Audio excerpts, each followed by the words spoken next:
Assalamualaikum warahmatullahi wabarakatuh. Selamat pagi para netizen di mana saja Anda berada. Salam opini rakyat.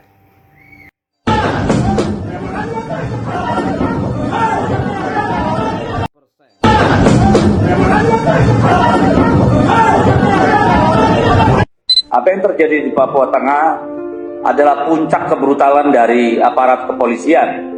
Karena terlihat dari rekaman video mereka masuk dengan senjata lengkap, mengobrak-abrik proses rekapitulasi suara pilkada. Ini bukan lagi sekedar pelanggaran, ini sudah kejahatan terhadap konstitusi. Apapun alasannya, dan tidak hanya melibatkan aparat kepolisian. Ketika di Paniai tidak bisa diselesaikan penghitungan suara, dipindahkan ke Nadire, kami juga mendapat laporan bahwa kemudian ada kelompok gerombolan yang dibiarkan masuk ke ruang rekap di pleno KPU yang dipindahkan ke Nadire, dibiarkan oleh polisi untuk membubarkan proses rekapitulasi suara. Ini sudah betul-betul tidak bisa diterima, dan ini adalah akhir dari kesimpulan kami tentang bagaimana polisi cawe-cawe dalam Pilkada 2024. Tapi kami ingin membuka mata hati dan meminta perhatian dari Presiden Republik Indonesia, Bapak Prabowo Subianto, terutama agar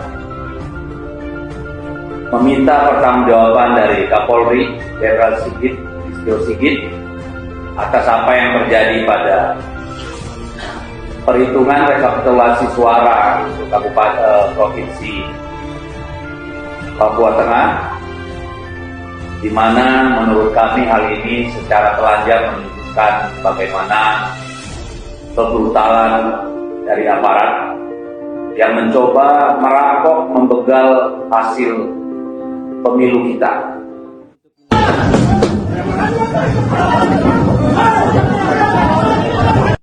AKP Henry Jodo Manurung telah melakukan intervensi terhadap rekapitulasi yang sedang dilaksanakan di Kabupaten Paniai. Kami dari PD Perjuangan sangat menyayangkan apa yang terjadi di Provinsi Papua Tengah. Kami melihat ini adalah bentuk intervensi dari aparat penegak hukum, aparat kepolisian dalam proses demokrasi yang terjadi di Papua Tengah. Kami PD Perjuangan dalam hal ini sangat melihat bahwa ini adalah bentuk dari pengkebirian demokrasi yang terjadi di Papua Tengah. Perlu rekan-rekan media ketahui bahwa kami mempunyai bukti dari C hasil salinan dan formulir D hasil dari kecamatan, distrik itu lengkap. Kemudian kami melihat bahwa ini adalah upaya untuk menggagalkan pleno yang ada di Papua Tengah. Dan kami menduga dalam hal ini aparat kepolisian telah melakukan keberpihakan kepada salah satu pasangan calon gubernur yang ada di Papua Tengah. Sehingga kami meminta kepada Kapolri atau kepada Presiden Republik Indonesia Bapak Prabowo agar mencopot Kapolda Papua Tengah Brigjen Pol Alfred Papera dan juga Kapolres Paniai Kompol Dedi Ahpuri dan juga Kabak Ops Polres Paniai AKP Henry Jodo Manurung. Mau bicara hukum, kalau Kapolrinya masih Listio Sigit, sampai berbulu nih gelas nggak akan ada perubahan, Pak. Bayangin gelas bisa bulu nggak? Jadi ini Kalau Pak Prabowo sudah mengganti Kapolri, mungkin kita bicara hukum. Karena saya percaya banyak perwira-perwira yang tidak mau institusi Polri rusak oleh Kapolrinya. Tapi kalau masih dia yang jadi Kapolri, nggak ada harapan, Pak. Itu yang pertama kalau hukum. Politik tadi, kalau Pak Prabowo tidak menemukan kekuatannya sebagai presiden, nggak usah ngomong politik. Lalu apa yang harus kita lakukan? Yang bisa mengubah para penguasa ini, kalau ada kerumunan dan ada HP, Pak. Dua ini aja. Kemarin revisi undang-undang pilkada yang bermaksud membegal putusan Mahkamah Konstitusi bubar jalan gara-gara apa? Banyak orang berkumpul di depan gedung DPR dan di berbagai kota, bubar jalan. Jadi nggak usah ngomong politik, nggak ngomong hukum. Bisa nggak kita bawa orang sebanyak-banyaknya? Saya kira bubar tuh. Kenapa? Karena semua yang dukung ini juga, saya kira tidak dengan hati yang bersih. Kan ini ilmunya Edgar Hoover nih, Edgar H. Hoover. Ya, yang mengumpulkan semua kasus-kasus para elit-elit. Silakan lu nyolong datamu sama gua. Ini kan mereka di tiang gantungan, Pak. Jadi kalau dibilang mereka dukung Jokowi itu dengan tulus ikhlas, enggak. Semua pada takut. Karena apa? Ya banyak dosanya. Kalau nggak ada dosanya, emang takut. Kayak Bu Mega misalnya, emang gue pikirin, suka lu, panggil gue katanya sama Kapolri. Kan gitu nih. Jadi perubahan itu hanya akan dimungkinkan di jalanan, Pak. Saya tidak menyuruh orang ke jalanan, tapi kan ditanya tadi ya, gimana caranya mengubah? Ya orang di jalan. Yang ditakuti cuma itu. Nggak ada yang lain. Ya. Jadi mari kita coba dari sini 100 orang, nanti 1000 orang, lalu 10.000 orang, mulanya di Jakarta, lalu Bandung, Surabaya, dan seterusnya. Hanya itu yang akan mengubah negara ini. Kalau tidak, apa yang kita alami 10 tahun Jokowi hanya akan diulang pada tahun-tahun mendatang. Iya, kalau masih Pak Prabowo jadi presiden, kalau 2029 yang menang Gibran gimana dong? Kan ini pilkada sedang diatur-atur supaya semua jadi anak buahnya. Dalam artian bisa nanti menguasai negara dong. Jadi kalau tidak sekarang memang nggak ada kesempatan lain. Salah satu cara mengubah itu, langkah pertama adalah memastikan di pilkada bukan calon-calon yang didukung oleh Mulyono. Kan gitu nih. Karena ada pepatah Cina bilang, terima kebaikan orang, Anda kehilangan kemerdekaan. Lah bayangin orang kayak Lutfi, kayak RK, bukan minta dukungan rakyat, minta dukungannya Mulyono. Sampai kayaknya Jokowi itu buka jasa titipan tuh, Justip pilkada. Gila kan? Jadi saya kira bagi orang-orang bernalar, kita di persimpangan jalan, Pak. Kalau yang namanya institusi kekuasaan, institusi pemerintahan, elit-elit politik sudah mengangkangi, menepis aturan, undang-undang, konstitusi, membegal MK-nya, MA-nya, lantas harapan apa lagi yang kita punya? Jaga mulut baik-baik, jangan kepleset, kan cuma itu doang. Kalau lu jadi bandit bisa hidup. Tinggal jilat sana sini, lu survive. Tapi sekali Anda bicara kebenaran, ya siap-siap. Berhadapan dengan Bareskrim, berhadapan dengan KPK, berhadapan dengan kejaksaan. Kan itu nih. Ini lebih parah dari zaman Soeharto loh. Gila aja kita ini. Setbacknya. Tapi juga ini mungkin peluang bagi kita untuk nanti cuci darah, Bung Ferry. Dengan syarat Pak Jokowi lagi. Pak Prabowo menemukan itu tadi, pusakanya sebagai presiden itu. Karena pusaka itu kayaknya masih ditarik-tarik sama Pak Jokowi. Belum dipegang penuh tuh. Saya pribadi, saya tersinggung ketika Pak Prabowo diperlakukan kayak begitu di Solo untuk dukung Jawa Tengah itu. Itu keterlaluan. Itu bukan hanya menghina Pak Prabowo sebagai pribadi, tapi lembaga kepresidenan loh. Which is gak masuk akal buat saya.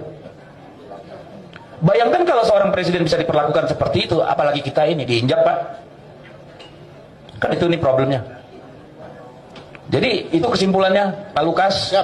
Jangan berharap perubahan secara politik maupun secara hukum yang mungkin hanya ketika rakyat mengatakan cukup, muat, dan seperti Uju Tukul bilang, lawan. Tragis, warga sipil ditembak polisi di hadapan istri dan orang tuanya saat sedang memperbaiki sendal bersama anak. Begini kronologinya, kejadiannya di Lampung. korban ini dituduh mencuri sepeda motor lalu ditembak, padahal korban ini tidak ada melakukan perlawanan. Tidak ada melakukan perlawanan, ditembak di perut tembus ke pinggang. Itu pengakuan keluarganya. Sekarang polisi banyak yang menjadi koboi. Apakah memang polisi tidak ada tes psikologi saat izin memakai sempi, memegang sempi? Atau memang saat tesnya dulu waktu menjadi polisi nggak terlalu penting psikologinya, yang penting siapa backingannya? Kapolri sepertinya anteng-anteng aja, 3 tahun 9 bulan. Mulai dari kasus Sambo, membunuh ajudan. Bahkan banyak polisi terlibat menutupi fakta malah dapat promosi. Kok semakin brutal polisi Indonesia ini ya? Semakin barbar ya? Kok kayaknya kalian itu memang merasa nggak ada yang bisa menghukum kalian ya? Kok kayaknya kalian itu merasa kalian yang punya negara ini ya? Bebas melakukan apa saja ya? Kok kejahatan kalian itu sempurna ya? Di segala bidang ada. Kenapa kejahatan polisi di Indonesia di segala bidang ada? Di segala bidang, iblis aja kejahatannya cuma mempengaruhi manusia supaya berbuat jahat. Gak ada iblis jual narkoba. Gak ada iblis memeras masyarakat. Iblis saja. Gak ada nembak manusia. Iblis. Gak semua dipegang kejahatan itu. Kenapa polisi dipegang semua kejahatan itu? Seorang polisi diringkus lantaran melakukan pembunuhan terhadap ibunya sendiri. Peristiwa itu terjadi di Cilengsi, Bogor, Jawa Barat pada Minggu 1 Desember. Aibda Nikon membunuh ibu kandungnya menggunakan tabung gas. Saat itu, korban sedang melayani pembeli di warungnya. Tiba-tiba pelaku menghantamkan tabung gas LPG 3 kg ke arah ibunya berkali-kali. Kapolsek Cilengsi Kompol Wahyu Maduransyah Putra mengatakan pelaku melarikan diri setelah membunuh sang ibu. Pelaku juga sempat membuat keributan setelah melakukan pembunuhan hingga kemudian petugas Polsek Cilengsi mengamankan pelaku. Saat ini polisi masih melakukan proses hukum terhadap pelaku.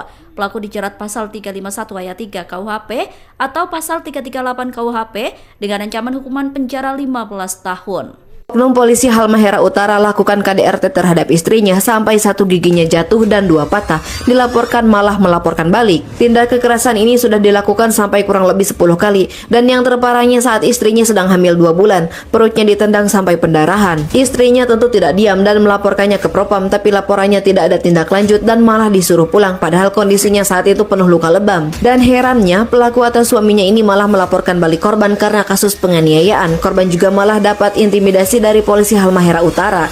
Aneh kan, yang harusnya dapat keadilan malah diadili. Memang susah berhadapan dengan orang yang punya kuasa, apalagi kalau petugasnya teman pelaku. Pasti pelakunya dilindungi. Tapi sejak kabar ini beredar, Polda Maluku Utara akhirnya memastikan bahwa laporan korban sudah diproses dan sudah tahap pemberkasan.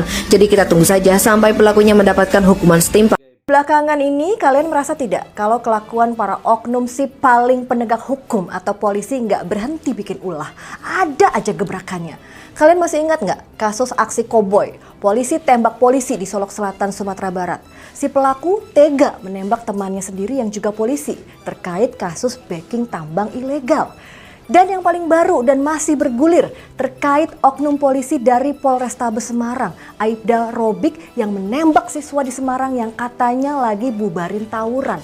Bahkan yang paling membangongkan, si pelaku dan gerombolannya ini bisa-bisanya kasih keterangan palsu ke media lengkap dengan bukti sajam yang digunakan saat tawuran. Cie, kompak bener Pak bikin kasus rekayasa.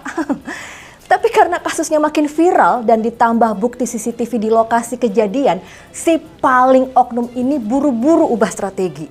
Kebohongan yang mereka sampaikan ke publik menjadi bumerang. Gerombolan parcok ini akhirnya minta maaf dan mengaku siap dievaluasi.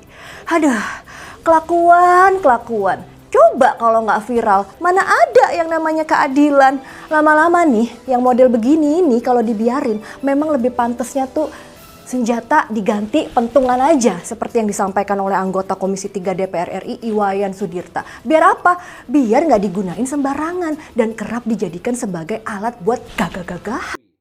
Rin, lo tau gak sih, polisi yang kemarin tersandung dalam kasus Verdi Sambo saat ini tuh udah aktif kembali loh. Dan bahkan beberapa dari mereka udah masuk ke promosi jabatan strategis. Wah, kok bisa sih? Bukannya seharusnya orang-orang yang tersandung kasus seperti ini gak boleh menduduki jabatan strategis? Iya Rin, dan itu emang jadi sorotan. Beberapa perwira polisi yang terlihat dalam kasus Verdi Sambo sudah bertugas bahkan di jabatan baru dan mendapatkan promosi. Salah satunya adalah Kombes Budi Herdi Susianto yang sebelumnya dijatuhi sanksi demosi setelah memberikan pernyataan terbukti salah dalam kasus Sambo. Setelah ngejalanin sanksi, Budi saat ini dipromosikan sebagai Karawat Pres. Pokoknya setingkat bintang 1 gitulah, sesuai dengan surat telegram Kapolri yang terbaru. Udah jelas-jelas terbukti salah loh, gue gak habis pikir lagi lah. Iya, dan ternyata selain Budi, sejumlah perwira lainnya juga terlibat dalam kasus Verdi Sambo aktif dengan posisi baru. Di antaranya adalah Kompol Cak Putranto yang naik pangkat jadi AKBP dan ditempatkan di Polda Metro Jaya. Pokoknya promosi ini menandakan kembalinya mereka di jajaran Polri setelah menjalani sanksi. Dan tentu aja hal ini menjadi perdebatan netizen, kenapa sistemnya bisa seperti ini. Pemirsa, anggota polisi yang bertugas di Polres Tanjung Perak, Surabaya ternyata jadi pengendali peredaran narkoba di Nusa Tenggara Barat. Jaringannya dibentuk dari mantan napi yang pernah ia tangkap ketika bertugas di Sat Narkoba NTB. Selengkapnya berikut liputan jurnalis Metro TV Belinda Firda dan juru kamera Mahfud Fauzi. Saat ini saya sedang berada di rumah salah satu oknum kepolisian yang didapati sudah menjadi tersangka dalam kasus untuk pidana narkotika golongan 1 yakni untuk jenis sabu. Nah, saat ini BNNP Jawa Timur sedang melakukan penggeledahan untuk mencari apakah ada barang bukti tambahan, dan memang baru saja ini tadi didapatkan ada tambahan barang bukti yakni berupa 4 buku tabungan atas nama oknum Polri tersebut yakni Arif Susilo. Dan memang kalau kita melihat kronologinya, penangkapan ini bermula didapati dari tersangka Fatah yakni kurir dari Arif Susilo yang ditangkap di NTB, dan memang dari pendalaman kasus tersebut akhirnya didapatkan 4 tersangka lainnya. Dan untuk lebih jelasnya kita akan bercoba bertanya kepada Kabid Pemberantasan Narkoba dari BNNP Jawa Timur, ada Pak Nur di sini. Pak Nur, awal mula dari penangkapan ada oknum Polri yang terlibat ini seperti apa? Ya, terima kasih. Awal mula penangkapan memang dari BNNP NTB, kemudian dikembangkan dari BNP NTB, pengembangan ada di rupanya ada oknum anggota Polri yang bertugas di Jawa Timur selaku pengendali. Setelah kami interogasi bahwa saudara AS ini adalah yang menjalankan atau menggerakkan dari NTB maupun pengiriman barang dari Sumatera Utara. Dari situ baru terkuak bahwa saudara AS ini adalah pengendali. Pak, kalau kita melihat bahwa Arif Susilo ini adalah salah satu oknum begitu ya dari kepolisian, apakah nanti akan ada pembeda pasal yang disangkakan untuk oknum dan juga kurir-kurir lainnya, Pak? Kalau menurut undang-undang pasal semuanya warga negara Indonesia berhak sama, tetapi mungkin ada perbedaan antara hukuman, karena ancaman hukuman narkoba tidak tanggung-tanggung seumur hidup sampai dengan hukuman mati. Terima kasih Pak Nur. Terima kasih. Nah, pemirsa, itu tadi bahwa memang ini perjalanan untuk membuka bagaimana jaringan peredaran sabu yang ada di NTB, dan memang untuk BNNP Jawa Timur sendiri ini tidak hanya melakukan penggeledahan saat ini di Sidoarjo saya melaporkan, namun juga ada 2 titik di Pasuruan, di mana 2 titik ini penangkapan dilakukan untuk kurir dari Fatah yang bertempat tinggal di Pasuruan. Dari Sidoarjo, Jawa Timur, Belinda Firda, Mahfud Fauzi, Metro TV. Demikian saudara, apa pendapat Anda silahkan ditulis di kolom komentar. Terima kasih telah menyaksikan video ini sampai selesai. Salam hormat. Wassalamualaikum warahmatullahi wabarakatuh.